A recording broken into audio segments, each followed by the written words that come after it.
Hi, welcome to Alice Caroline. Today I thought I'd show you about the Japanese art of Furoshiki, which is wrapping either gifts or any item in fabric. A really nice reusable thing to do. My friend in Japan, he's a businessman, and he wraps his computer and his books and things for the day in the fabric and takes them off to work, which is pretty cool. We might use it for gifting, and it's a really nice way to give to a fabricy friend a gift within a gift. Or you could say, you know, wrap my present in it and reuse it. So it's a really nice sustainable way of wrapping presents. So you need a square of fabric, about sort of quite a bit bigger than the thing you're going to wrap, and you put it on point.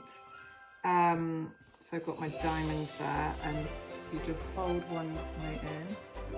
Yeah, it's a really nice gift in a gift, or maybe for special people only, or people who have an arrangement where they use the fabric first to make something awesome, or give the fabric back to you. And you just tuck in the ears there, make a nice long ear, tuck in this side, and then bring the edges up and tie a knot. There's various different ways you can use, but this is the simplest, and you could add like a piece of holly or a bauble or something there for decoration, and there you're done. Gift is ready.